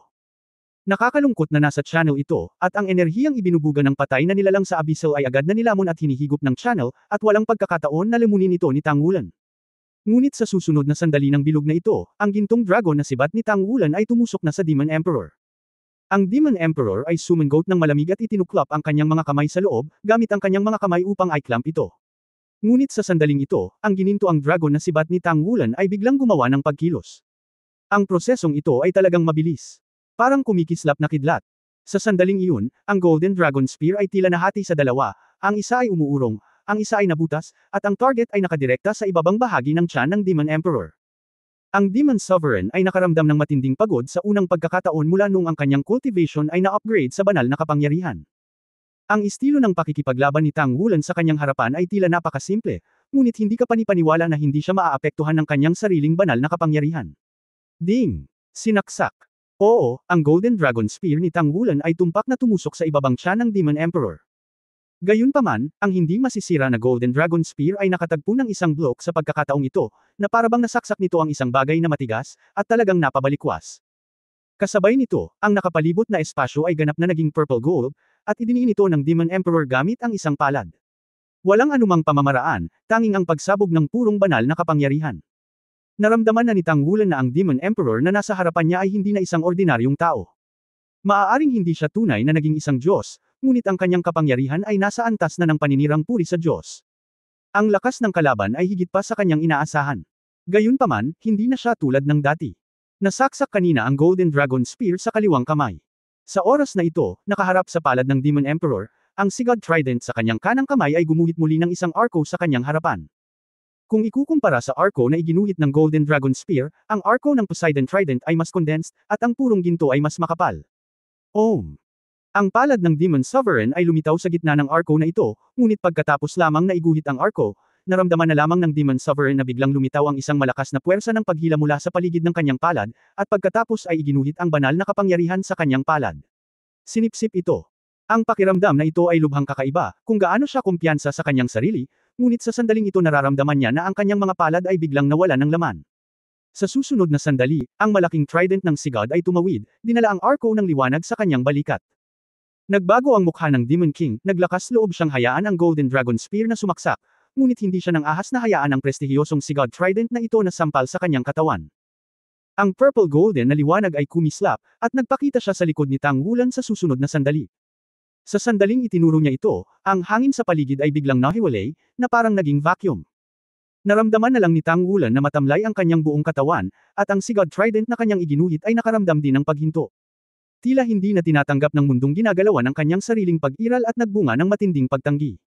Ito ang papel ng banal na kapangyarihan, na ginagaya ang maliit na mundo sa loob ng isang tiyak na saklaw at nagiging Panginoon ng sarili nito. Ito ay isang malakas na puwersa na lumalampas sa domain, at ito ay makakamit lamang sa pamamagitan ng banal na kapangyarihan. Nang makitang matamlay ang paggalaw ni Tang Wulan, itinuro ng Demon Emperor ang kanyang daliri sa kanyang vest. Ngunit sa sandaling ito, libu-libong asul na pilak na emperador ang biglang nag-spray mula sa likod ni Tang Wulan. Ang tunog ng pagsipol sa sandaling iyon ay nagdulot ng isang liwanag at anino na napakita sa daigdig ng mga espiritu ng Demon Sovereign. Ang napakalalim na figure sa kanyang memorya ay biglang lumitaw sa kanyang harapan, at ang diwa ng Demon Sovereign ay agad na nabigla. Mahabang asul na buhok at malalalim na mata. Kamanghamanghang ito ay Tang San, si God Tang San. Bagaman hindi niya talaga nakita kung ano ang si God Tang San, ngunit nang lumitaw ang figure sa kanyang isipan, agad niyang nakilala na ito ay si Tang San. Walang iba kundi ang si God Tang San. Kahit sino ay napakaganda. Sa susunod na sandali, siya ay tinamaan ng Blue Silver Emperor at ang kanyang katawan ay na-ejected. At ang si God Trident ni Tang Wulan ay lumipad sa himpapawid, na ikinalat ang maliit na espasyo na pumipigil sa kanya, at muling humarap sa Demon Emperor. Naabot na niya ang pinakamataas na antas ng mga tao, na nakaharap sa demonyong emperador na nagtataglay ng banal na kapangyarihan at isa ng tunay na katawan. Hindi madaling lumaban. Kung hindi dahil sa improvement ng 9 tests ng si God noon, kung hindi dahil sa patuloy na pakikipaglaban sa kanyang ama, na nagparamdam sa kanya ng pakikipaglaban sa mga Diyos, marahil, natalo na siya ngayon. Sa wakas ay naunawaan na niya kung bakit babagsak ang cultivation base ng Hanhai Daoluo Chenzinji at Guangdan Daoluo Longyeo. Ang kawalan ng ulirat sa harap ng Demon Emperor ay nawala, at nang muli niyang tingnan si Tang Wulan, ang kanyang mga mata ay naging mapait na puot. Oo, kayo ang kanyang mga inapo, kahit man lang ang kanyang mga inapo, tama. Hindi, kayo at siya ay magkamukha, dapat mayroon kayong kanyang dugo at mana. Sa huli, nasa iyo ang tamang tao. Ngayon, kailangan kong hayaan kang mamatay ang aking asawa at maghayganti. Pagkasabi noon, hinawakan ng Demon Emperor ang langit gamit ang kanyang mga kamay, at ang langit ay agad na naging dark purple. Nagsimula na ring tumaas ang sariling hininga. Ang kaliwang kamay ni Tang Wulan, ang Golden Dragon Spear, ay itinuro pasulong, itinuro ang direksyon ng Demon Emperor, at ang kanyang kanang kamay, ang si God Trident, ay itinuro ang direksyon ng Arctic Ocean. Damhin ang nostalgia mula sa dagat. Sa oras na ito, siya ay tunay na nabunat ang si God's Trident at tunay na naging tagapagmana ng si God. Lahat ng bagay sa dagat ay iiral para sa kanya. Ang mayamang elemento ng tubig ay nagiging pinakamadalisay na enerhiyang dumadaloy mula sa lahat ng direksyon, kahit sa malayong hilaga na ito, karamihan sa mga lugar ay gawa sa yelo. Bahagi rin sila ng dagat.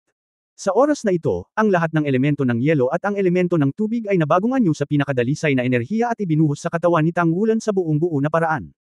Hindi siya maaaring maging isang Diyos at pinigilan ng eroplano.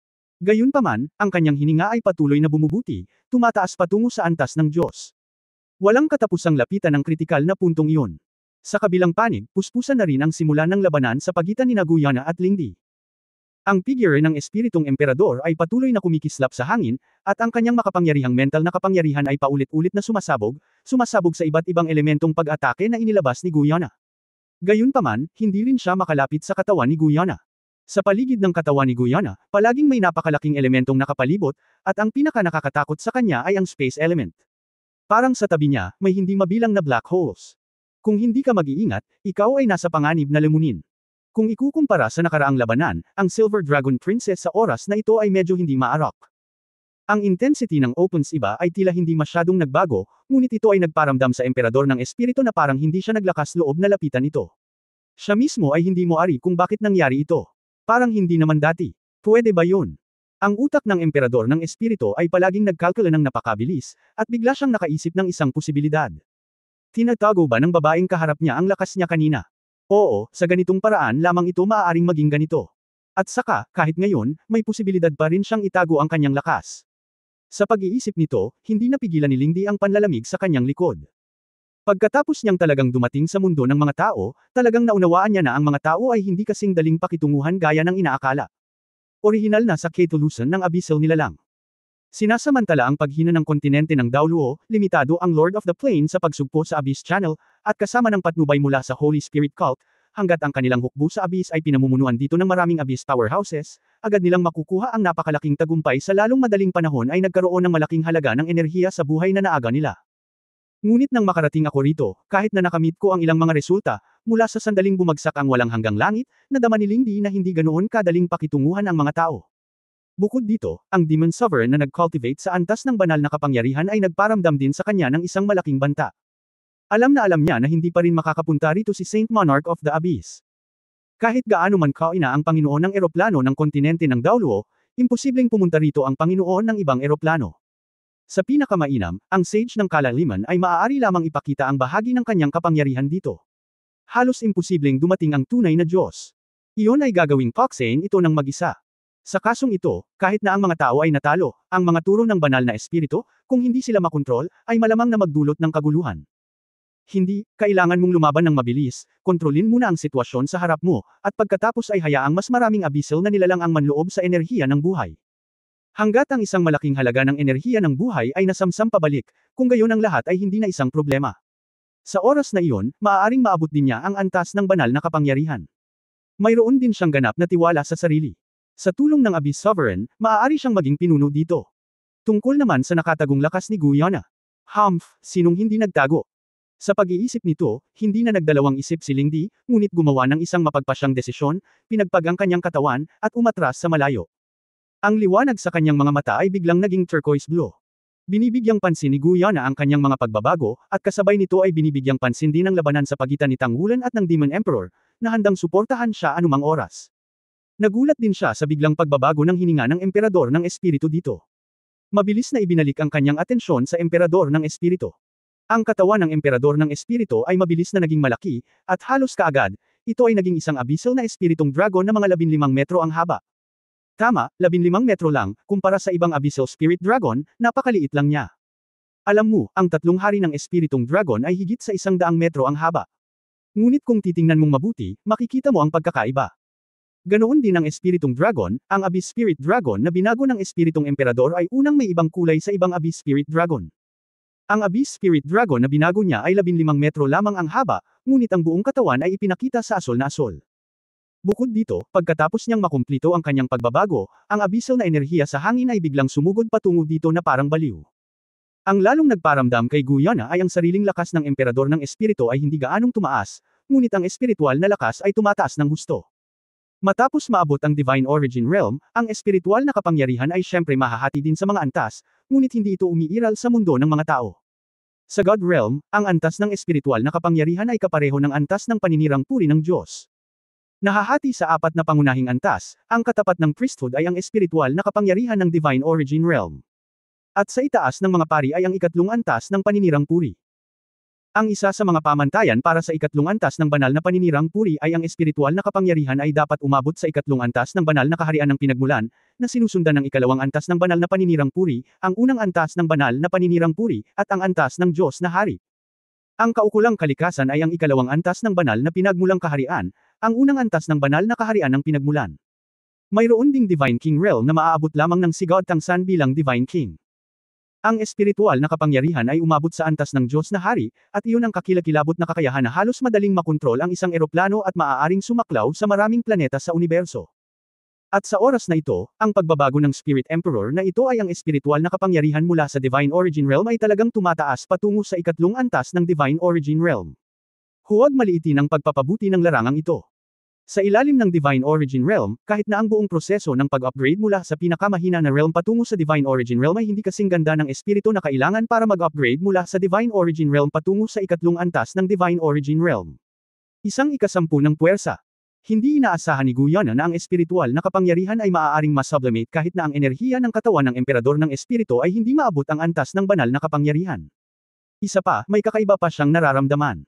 Mula nang magsimula ang digmaan sa mga abyssal na nilalang, ang espiritong emperador sa harap nila ay ang unang nilalang na abyssal na mukhang maganda. Kulay berde ang katawan nito, at tila may liwanag na inilalabas mula sa loob. Ang berdeng kulay ay nagbabadya. Sa katawan na higit sa 10 metro, ang bawat timangan ay lumilitaw na malinaw na kristal, na parang inukit mula sa jade. Ang isang pares ng mga mata ay kasing linaw ng mga hiyas. Nakalutang lang ito doon, at kahit ang purple-black na dala ng Demon Emperor sa langit ay hindi maitago ang liwanag nito. Ang sublimation ng espiritual na kapangyarihan ay ganap na umabot sa ibang kaharian. Ang Devil Emperor ay hindi maiwasang tumingin sa gilid.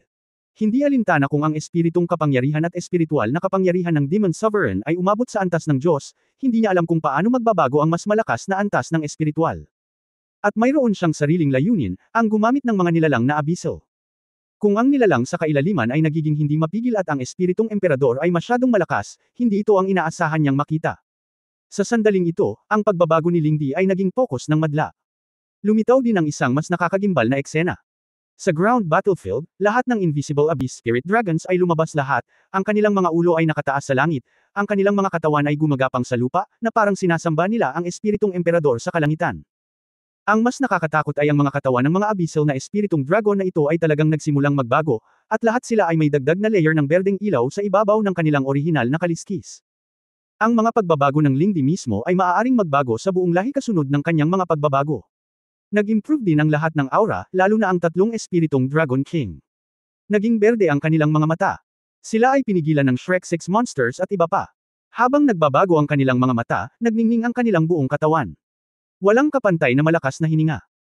Ang hindi magagapi na ambon ay muling nag-spray out, hindi na nagpapataas ng lakas ng nakapalibot na mga nilalang sa kailaliman, ngunit naging sanhi ng mga katawan ng mga nilalang sa kailaliman na ito na sumabog, na nagiging isang napakalaking enerhiya sa kailaliman na direktang nilamon at hinihigop ng mga ito, na naging sanhi ng kanilang mga katawan at hininga na lumaki ng husto. Anumang pag-atake na babagsak sa kanila ay babalikan. Ang pagsabog ng kaisipan na dulot ng isang dagandong ay naantala pa ang mga kakayahan ng kaluluwa ni Xu Xiaoyan. At ang lahat ng mga nilalang sa kailaliman, na pinamumunuan ng Abyss Spirit Dragon sa evolutionary state, ay mabilis na naglunsad ng counterattack laban sa hukbo ng tao. Bilang pangalawang pinakamalakas sa Abyss Plane, ito ang tunay na lakas ng Lingdi. Ang malamig na tingin ng Lingdi ay nananatili sa mukha ni Guyana, at ang aura nito ay patuloy na nagbabago, na nagbibigay sa mga tao ng pakiramdam ng kawalan ng katiyakan. Sa susunod na sandali, isang malaking pattern ng liwanag ang lumitaw sa itaas ng ulo nito. Ang malamig na boses ay salita pa rin ng tao na iniluwas sa bibig nito. Eroplano, pagkakulong. Sa isang iglap, ang malaking espasyo sa paligid niya at ni Guyana ay biglang nagdilim, at sa ilalim ng tingin ng ibang tao, ang dilim na ito ay naging dahilan upang ang kalangitan ay tila may isang malaking itim na bowl ang liwanag. Sa loob ng saklaw ng globo ng liwanag, ang lahat ng mga katangian ng elemento ay nawala. Ang mga katawan ni Guyana at Lingdi ay nawala din sa bola ng liwanag. Si Tang Wulan, na nakikipaglaban sa Demon Emperor, ay nagulat nang makita niya ang eksenang ito. Nang malapit na siyang magligtas, may boses na lumabas sa kanyang tainga, na nagpatigil sa kanyang pagkilos. Boses iyon ni Guyana, ilang simpleng salita lang ang sapat para maging komportable siya. Maniwala ka sa akin. Matagal nang magkakilala sina Tang Wulan at Guyana, mula sa kanilang unang pagkikita sa Shrek hanggang sa kanilang paghihiwalay. Bukod sa pag-ibig, mayroon ding pagtitiwala na laging umiiral sa kanilang mga puso. Minsang nag-alinlangan si Tang Wulan, ngunit paulit-ulit na ginamit ni Guyana ang kanyang mga aksyon upang patunayan sa kanya na hindi niya ito binaygo. Kaya naman, nang marinig niyang sinabi ni Guyana ang tatlong salitang ito, alam niyang sigurado siya. Kung hindi, kung magkaisa ang dalawa, talagang magiging matatag sila. Ang koalisyon ng tao ay muling naglunsad ng isang malawakang labanan sa hukbo ng kailaliman. Bilang commander sa larangan ng digmaan, agad na nag-utos si Mingjing Daoluo Zhanghuanian na utusan ang mabigat na ayon na kanya ng Blood God Legion na i-lock sa mga Abyss Spirit Dragon sa ibaba at sugpuin sila. Ang Abyssal Spirit Dragon pagkatapos na matakpan ng berdeng liwanag ay talagang tumaas ng husto sa lakas, ngunit maliban na ang Abyssal Spirit Dragon King ay nagdaragdag ng kanyang sariling kakayahan sa pakikipaglaban sa pamamagitan ng paglunok sa iba, ang iba pang mga paraan ng pakikipaglaban ng Abyssal Spirit Dragon ay hindi naiiba sa dati. Bukod dito, pagkatapos na matakpan ng berdeng ilaw, kahit na ang kapangyarihan ng hindi magagapi na ambon at ang mga sinag ng kahinaan ay tumaas ng gusto, ang kanilang espiritual na kapangyarihan ay halos kumuha ng isang husay na paglukso. Ngunit lumitaw din ang isang kapintasan, iyon ay, hindi na sila maaaring maging invisible. Sapagkat kahit na ito ay hindi nakikita, ang berdeng ilaw sa paligid ng katawan ay umiiral pa rin, at ito rin ang magpapakita kung nasaan sila. Biglang inabandona ng Heavy Ion Cannon ang iba pang mga kaaway, partikular na hinahanap ang Abyss Spirit Dragon bilang target nito. Ang mga espiritong dragon na ito ng kailaliman ay kailangang gumamit ng iba pang mga nilalang sa kailaliman bilang takip, sinusubukang umiwas. Kasabay nito, ang mga infrasonic ray ay ganap na nakipagtulungan sa labanan, at least naiwan ang Abyss Bomb ni Emperor B ng walang paraan. Ang pangunahing pag-andar ng Invincible Fog ay nasa lupa pa rin, at ito ay may limitadong epekto sa air battlefield, dahil ang fog ay mananatili pa rin sa lupa para sa isang sandali, at ito ay madaling nakakalat sa hangin. Sa ilang sandali, ang sitwasyon ay nasa isang pagkapatas. At sa pangunahing larangan ng digmaan, sa mismong black hole na iyon. Ang larangan ng digmaan sa pagitan ng Silver Dragon Princess na si Guyana at ng Lingdi ay nahiwalay sa labas ng mundo, at tanging ang kanilang pag-iral ang natitira.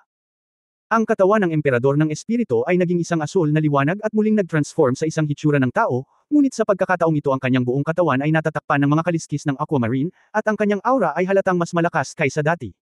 Sa pagtingin kay Guyana, ang kanyang mga mata ay puno ng pananabik. Iniunat niya ang kanyang dila at dinilaan ang kanyang mga labi, very good, very good. Bagamat hindi ko direktang mapasok ang iyong mga eroplano, ngunit sa aking mental power na itinaas sa ikatlong antas ng mga Diyos, sapat na ito sa maikling panahon. Ikinulong ang espasyong ito. At ang lahat ng iyong kakayahan ay nakasalalay sa iba't ibang elemento sa eroplanong ito. Ngayon, ang mga elementong ito ay wala na. Ibig sabihin ay dumating na, sa loob ng kalawakan na ito, ang iyong kamatayan ay hindi makakaligtas, ang iyong kamatayan. Maliban kung ang lakas ng pag-iisip ay maaaring malampasan ako, kung hindi, kung paano sumugod, kung paano magmadali palabas, imposibleng mahanap ang iyong pag-iral.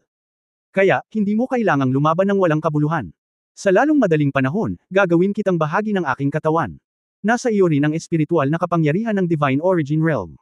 Kung lulunukin mo, marahil ay maaari kong gawin ang aking pangatlong antas na Diyos ang elementarya ay matatag, at hindi na kailangang sunugin ang sarili kong enerhiya sa buhay upang suportahan ito. Ikaw ang magiging unang malaking pakinabang ko sa mundong ito. Upang ikaw ay aking mapagtagumpayan, baka ikaw ay aking lamunin. Well, ang ganda rin ng itsura mo, ang ganda talaga. This is the unique beauty of your human beings may not appreciate it, but I like it very much. Tumingin si Lingdi kay Guyana na parang pas ang nanghuhuli ng daga, na parang tumitingin sa pagkaing dumating na, naghahanap ng pinakamagandang bibig na lulunukin siya sa pinakaperpektong paraan. Tumingin si Guyana sa kanya, ngunit naging kakaiba ang kanyang mga mata. Ano pa ba? Ipagpatuloy mo ang sasabihin. Iminuwestre niya si Lingdi para pakiusapan. Sandaling natigilan si Lingdi.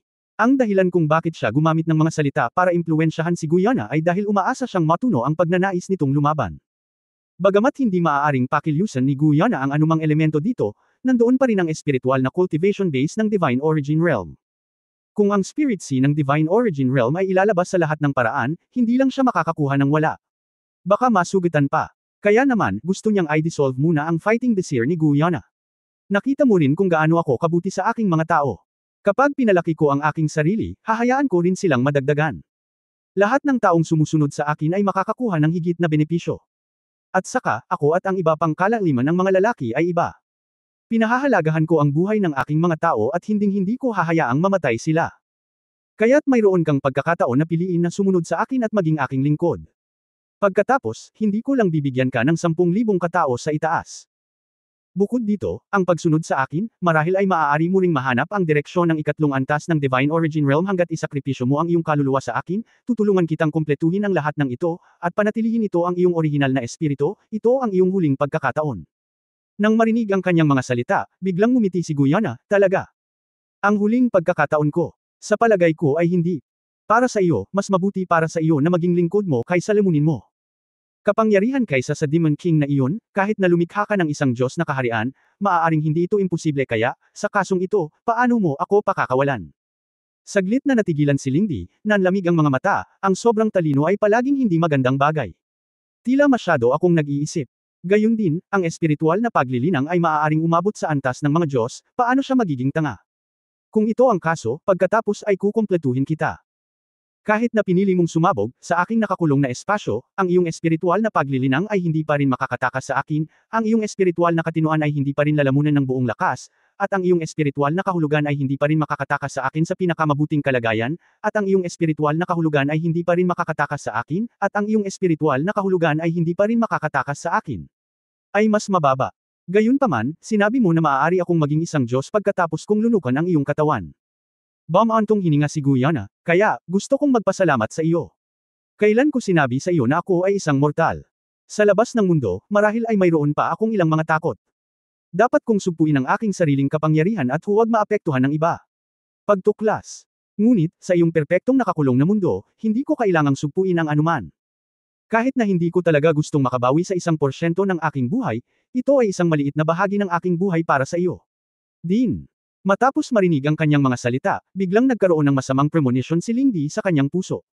Sa sumunod na sandali, nakita niyang lumiwanag ang katawan ni Guyana. Ito ay isang nakasisilaw na pilak. Sa orihinal, sa kanyang silver battle armor, lumitaw ang ningning ng iba't ibang katangian ng elemento. Ngunit sa sandaling ito, sa ibabaw ng sandata ng labanan, nagsimulang lumitaw ang isang layer ng mga bilog na kaliskis, tulad ng isang sandata ng labanan. Ang baluti mismo ay deforming. Ngunit medyo umunat ang katawan ni Guyana, at halatang hindi tumaas ang volume, ngunit nagbigay ito sa espiritu ng emperador ng pangkalahatang pakiramdam ng paggising ng dragon. Sa noo ni Guyana, dahan-daang lumabas ang isang kristal, at sa kristal na iyon, may 9 na kulay ang dumadaloy.